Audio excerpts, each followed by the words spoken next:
जम्मू कश्मीर में 10 साल बाद हुए असेंबली इलेक्शंस और 2018 के बाद शुरू हुई असेंबली सेशन। और सबसे बड़ी बात है कि असेंबली में आज दिन था ऑबिचुरीज का। ऑबिचुरीज रेफरेंसेस में कुल 57 लोगों का नाम था लिस्ट में, मगर जब मुख्यमंत्री उमर अब्दुल्ला बोलना शुरू किया उन्होंने ऑबिचुरी रेफरेंसेस में, तो सबसे पहले जिक्र आया former prime minister Atal Bihari Vajpayee का। वही अटल बिहारी वाजपेयी जिनकी काउंसिल ऑफ मिनिस्टर्स में कभी उमर अब्दुल्ला एक जूनियर मिनिस्टर हुआ करते थे और अपने पॉलिटिकल करियर की शुरुआत भी की थी। उमर ने वाजपेयी साहब के लिए बहुत कुछ बोला, मगर एक बात ऐसी बोली जिससे यह लगता है कि कहीं ना कहीं थोड़ा सा टारगेट सेंट्रल गवर्नमेंट को भी कर दिया। उन्होंने कहा कि अगर अटल बिहारी वाजपेयी आज होते तो क्या जम्मू कश्मीर यूटी होती। उन्होंने कहा बीजेपी अटल बिहारी वाजपेयी के बाद बहुत बदली, बहुत चेंज हुई। तो हमारे साथ दो खास गेस्ट हैं, बाकी 2-4 और इश्यूज पे भी बात करेंगे, मगर सबसे इंपॉर्टेंट पॉइंट आज वाजपेयी साहब को याद करना और in reference to J&K UT याद करना, यह बहुत इंपॉर्टेंट था। हमारे साथ दो जो गेस्ट हैं, सीनियर कंसल्टिंग एडिटर हमारे द न्यूज़ रूम 24 आवाज़ के और एक वेटरन जर्नलिस्ट अहमद अली फयाज साहब श्रीनगर से जुड़ रहे हैं। दिल्ली से मेरे साथ जुड़ रहे हैं विकास शेखर शर्मा जी, टीम TNR से और हमारे डायरेक्टर, और ख़ास तौर पे विकास जी भी वाजपेयी साहब के उस दौर में कहीं ना कहीं उधर जुड़े हुए थे, वाजपेयी साहब की पर्सनैलिटी से अच्छे से वाकिफ थे। तो पहला सवाल फयाज साहब से। फयाज साहब, उमर साहब ने रेफरेंस में जब ऑबिचुरीज रेफरेंस थी, वाजपेयी जी को याद तो किया बहुत अच्छे शब्दों में, मगर कहीं ना कहीं थोड़ा सा हिंट दे दिया कि आज वाली बीजेपी या आज वाली केंद्र सरकार वाजपेयी साहब की लाइन को टो नहीं करती और कुछ उससे हटकर है। तो क्या इसके मायने थे उनकी स्पीच के? उमर साहब की जो स्पीच थी, ये तकरीबन 12-13 मेंबर्स थे मुख्तलिफ पार्टीज के, जिन्होंने इस पे बोला। जो ऑबिचुरीज रेफरेंसेस थी जो आपने बताया 57 थी। तो इनमें प्रणब मुखर्जी जो साबिक सदर थे हिंदुस्तान के, प्राइम मिनिस्टर अटल बिहारी वाजपेयी, सोमनाथ चटर्जी, और इसमें बहुत सारे लोग, फिर इसमें हमारी J&K लेजिस्लेचर के कई लोग। तो उमर साहब ने जब अपनी तकरीर शुरू की तो इसने सबसे पहले ये बताया कि हमें इस लेवल पे लाया गया है जहाँ पे हमें महरूम किया गया है ऑबिचुरीज पे करने से भी। मतलब कि उन्होंने कहा कि हमारी कानून साज असेंबली या कानून साजिया, जिसमें लेजिस्लेचर के दोनों हाउसेस हुआ करते थे, इनसे लद्दाख को अलग किया गया। अभी लद्दाख के भी हमारे साथ लेजिस्लेटर्स हुआ करते थे, मिनिस्टर्स हुआ करते थे, जिनकी डेथ हो रही है या आगे होगी, लेकिन उन्हें जम्मू कश्मीर की असेंबली कोई ऑबिचुरी नहीं करेगी क्योंकि वो जम्मू कश्मीर का हिस्सा नहीं होंगे उस वक़्त। तो उन्होंने एक तरह से ये एक वार किया उन्होंने खफीफ तरीके से बीजेपी के ऊपर कि आप लोगों ने हमें स्पेशल स्टेटस लेने के साथ साथ 2 यूनियन टेरिटरीज में तकसीम कर दिया। जम्मू कश्मीर को एक टेरिटरी दे दी और लद्दाख को दूसरी यूनियन टेरिटरी दे दी। ये इनका पहला एक तरह का क्रिटिसिज्म था नरेंद्र मोदी गवर्नमेंट की जो पॉलिसीज रही हैं 2019 के बाद। तो फिर उन्होंने वाजपेयी जी का जिक्र किया। उन्होंने बहुत सारे लोगों का जिक्र नहीं किया इसमें, इसलिए कि इतना ज़्यादा वक्त भी नहीं होता है किसी के पास। तो उन्होंने सीधा 2-3 लोगों का ही जिक्र किया। उन्होंने अटल बिहारी वाजपेयी का जिक्र किया क्योंकि उन्होंने कहा कि मैंने उनके साथ काम किया, मैंने उनका अपना सियासी कैरियर उनके साथ शुरू किया था जब मैंने 1998 का लोकसभा इलेक्शन पहला लड़ा था, और उसके बाद फौरन बाद 1 साल के बाद ही फिर 99 का लोकसभा इलेक्शन हुआ था, जिसमें वो मिनिस्टर ऑफ स्टेट भी फिर वहाँ पे रहे थे वाजपेयी की गवर्नमेंट में, minister of state for commerce और उसके बाद minister of state for external affairs, ये वहाँ पे रहे। उन्होंने उस दौर का जिक्र किया और उन शफकतों का इजहार किया जो वाजपेयी जी ने उनको दी थी। फिर उन्होंने वाजपेयी जी को खराज अकीदत पेश करते हुए कहा कि ये एक मुनफरद सियासी शख्सियत थे अटल बिहारी वाजपेयी। तो उन्होंने पाकिस्तान के साथ भी दोस्ती का हाथ बढ़ाया और यहाँ पे भी उन्होंने सियासी सतह पे इस मसले को, जो अलहदगी पसंदी का मसला है, इसको हल करने की कोशिश की, ये पाकिस्तान गए, उनके साथ दोस्ती का हाथ बढ़ाया, वो सारा उन्होंने उसका जिक्र किया। तो उन्होंने उस क्योंकि इनके खिलाफ जो इनके मुखालिफिन हैं इंक्लूडिंग PDP वगैरह, तो ये इनको टारगेट करते हैं कि आपके दौर में ही ऑटोनॉमी का रेजोल्यूशन पास हुआ था जिसको वाजपेयी की गवर्नमेंट ने रद्दी की टोकरी में डाल दिया सन 2000 में। तो इसका जवाब देते हुए, हालांकि इसका जिक्र किसी ने नहीं किया इस सेशन के दौरान, लेकिन उमर अब्दुल्ला ने खुद इसको लाया इस चीज़ को, और उन्होंने कहा कि वाजपेयी जी के दौर में जब इस बात के बावजूद कि जो ऑटोनॉमी का रेजोल्यूशन है उस पर अमल नहीं हुआ, लेकिन उसके फौरन बाद उन्होंने जो उनके लॉ मिनिस्टर थे उस वक्त के, उन्होंने उनको मुकर्रर किया डॉक्टर फारूक अब्दुल्ला की गवर्नमेंट के साथ नेगोशिएट करने के लिए। उन्होंने कहा कि बाद में लेकिन हालात बदल गए और ये एक लॉजिकल कंक्लूजन पे वो प्रोसेस नहीं पहुंचा, लेकिन उन्होंने काफ़ी रिच ट्रिब्यूट्स पेश किए अटल बिहारी वाजपेयी को। विकास जी, अब आपके पास मैं आना चाहूँगा, और हालांकि कड़वाहट बहुत बड़ा वर्ड हो सकता है, हार्ड वर्ड भी हो सकता है। मैं ये जानना चाहूँगा कि उमर के आज के बयान से जो हल्का सा उन्होंने कटाक्ष बीजेपी और केंद्र सरकार पर किया, क्या कहीं ना कहीं थोड़े से रिश्तों में फ़र्क आएगा? कि उन्होंने दो चीज़ों का जिक्र कर दिया, एक तो ये कहा कि वाजपेयी जी जिस बीजेपी को हेड करते थे, जिस बीजेपी की सरकार को हेड करते थे, आज वो बीजेपी नहीं है, बदल चुकी है। दूसरा ये कहा कि कहीं ना कहीं अगर वाजपेयी जी होते तो क्या आज J&K यूटी होता? तो क्या मायने हैं इस बयान के, आप क्या देखते हैं? देखिए, J&K के यूटी होने का वाजपेयी से कुछ लेना देना नहीं जी। वाजपेयी का हीलिंग टच का दौर था जी। क्या कश्मीर ने उस हीलिंग टच को समझा? क्या उसको कंटिन्यू किया? इन्होंने तारीफ करी वाजपेयी साहब की, वाजपेयी साहब ने क्या क्या किया और क्यों उनकी शख्सियत इतनी बुलंद थी कि उन्होंने जो किया उसको सबने आज पहचाना। लेकिन उस वक्त कश्मीर ने अगर उसको पूरी तरह से अडॉप्ट कर लिया होता तो ये सिचुएशन ही नहीं आती। बिल्कुल। ये यूटी की सिचुएशन कहीं ना कहीं एनसी वाले बोल रहे हैं, this was frustration because PDP build up the steam. उस वक्त जब ये स्टेप लिया गया, ये जल्दी में लिया हुआ स्टेप नहीं था, कश्मीर के हालात संभल नहीं रहे थे। और देखिए, वाजपेयी को नरेंद्र मोदी से कंपेयर नहीं किया जा सकता दीपक। जिस तरह सचिन तेंदुलकर की एरा अलग थी, विराट कोहली और रोहित शर्मा की एरा अलग है। देखो, एक वो 2000 अर्ली 2000 का टाइम था, तब इंडिया इतना आगे नहीं पहुंचा था as a world super power. आज ग्लोबल इकोनॉमी को इंडिया कंट्रोल करता है और काफी स्ट्राइड्स आगे लिए हैं वर्ल्ड ग्लोबल लेवल पे। तो उस वक्त का जो हीलिंग टच का पॉलिसी था बहुत अच्छा था। वाजपेयी ने मेरे ख्याल में काफी ज्यादा उसमें कामयाब भी थे, पर अगर ऐसा वो कामयाबी नजर नहीं आ रही थी सतह पर, क्योंकि 2019 में भी अगर वो नजर नहीं आ रही थी तो कहीं ना कहीं उसमें भी कमियां थी। देखो, एक की तारीफ कर कर दूसरे को नीचा दिखाना ये ठीक नहीं है, बिकॉज उमर अब्दुल्ला इस वक्त मिडिल पाथ लेके चल रहे हैं। तो कहीं ना कहीं वो कंफ्यूज ना हो जाएं कि उनको करना क्या है। देखो, कहीं ना कहीं वो रेजोल्यूशन 370 की भी इस पटन पे लाएंगे, तो उनको एक बैलेंस बनाकर चलना होगा। कहीं ज्यादा अच्छे होते होते उनको देखना पड़ेगा कि उनके चेहरा है या ये मुखौटा है, तो उनको ये बात याद रखनी होगी और उनको बड़ा फूंक फूंक कर चलना होगा।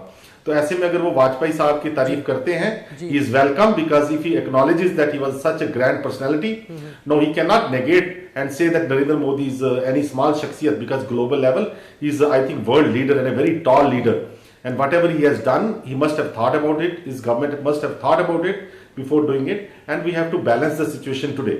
चाहे उमर अब्दुल्ला ने वाजपेयी साहब के साथ काम किया हुआ है, मगर ये जग जाहिर है कि वाजपेयी साहब के अगर कोई सबसे ज़्यादा क्लोज था तो वो आज के प्रधानमंत्री नरेंद्र मोदी ही थे। और सबसे बड़ी बात यह है कि प्रधानमंत्री मोदी की चाहे पर्सनैलिटी वाजपेयी साहब से अलग है, मगर आज सिचुएशन भी अलग है।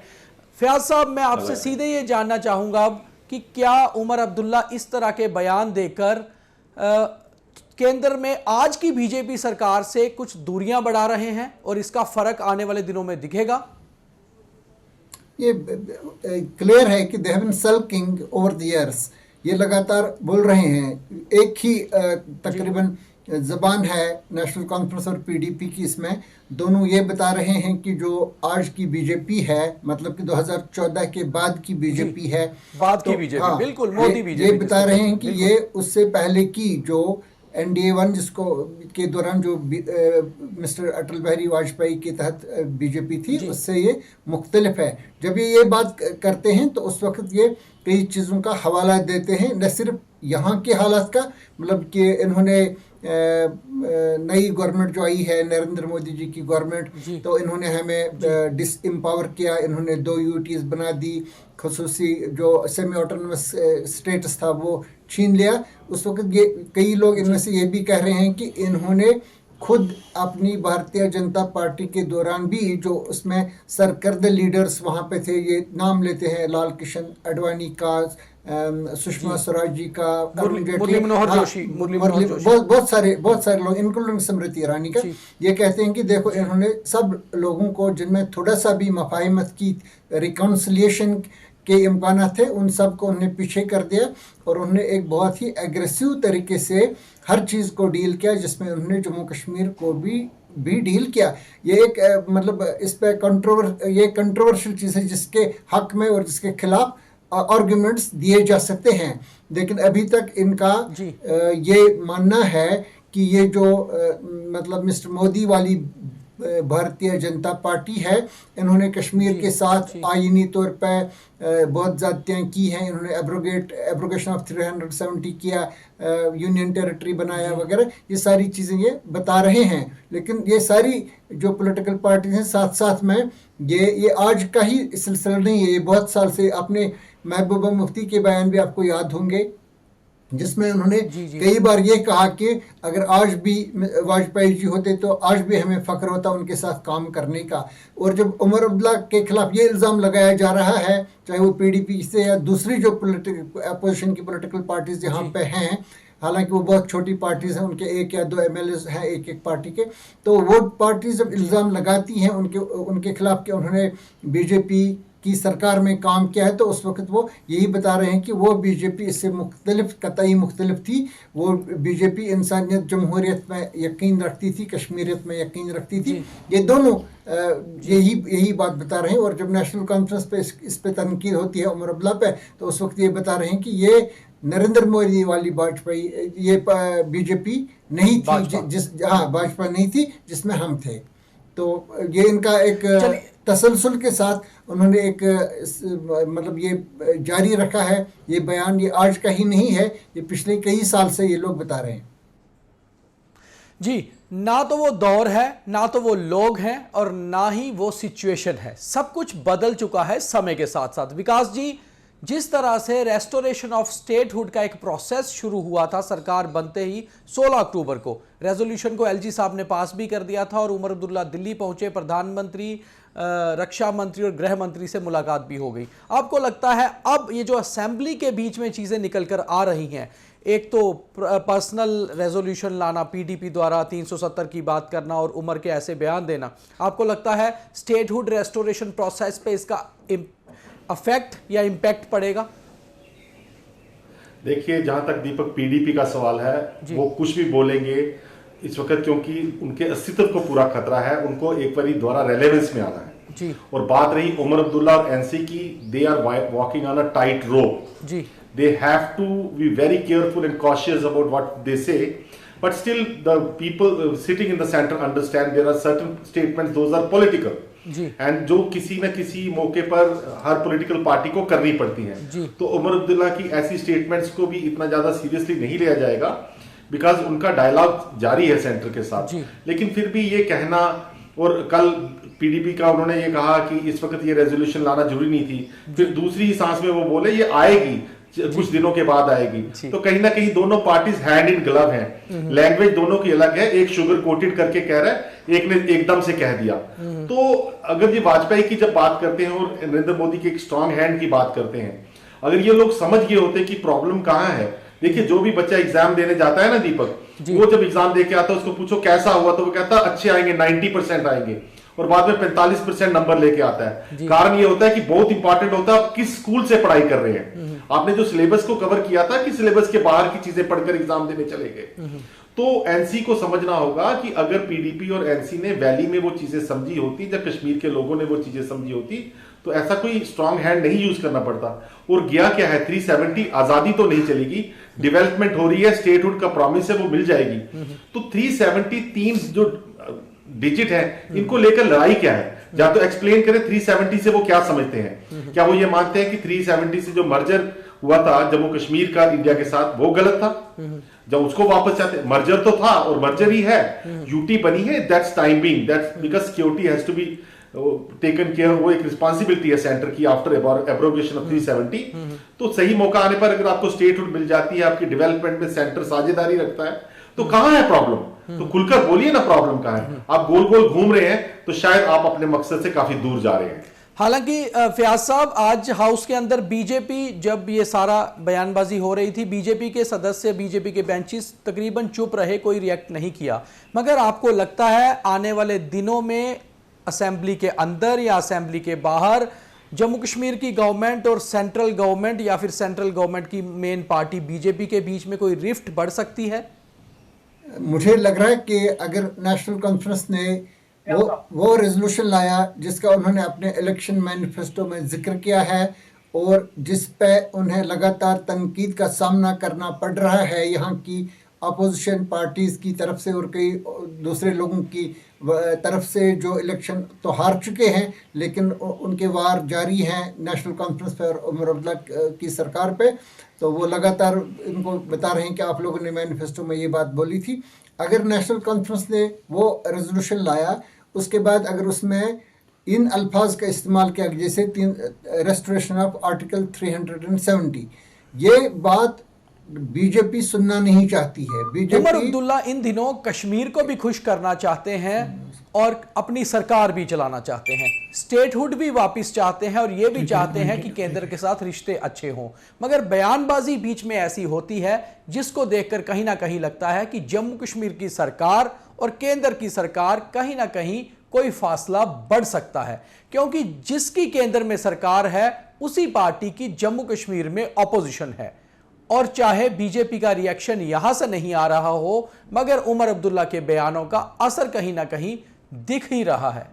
तो ये आज की हमारी स्पेशल डिस्कशन इसी बात पर कि आखिर अगर वाजपेयी जी होते तो क्या जम्मू कश्मीर यूटी होती या नहीं। ये सीएम का बयान था, मगर ना तो वो लोग हैं, ना तो वो सिचुएशन है और ना ही वो दौर है, सब कुछ बदल चुका है। तो आपको हमारा ये प्रोग्राम कैसा लगा ये जरूर बताइए और हमें लाइक, फॉलो और कमेंट जरूर करा करिए ताकि हमें पता चले आप कैसे कार्यक्रम देखना चाहते हैं।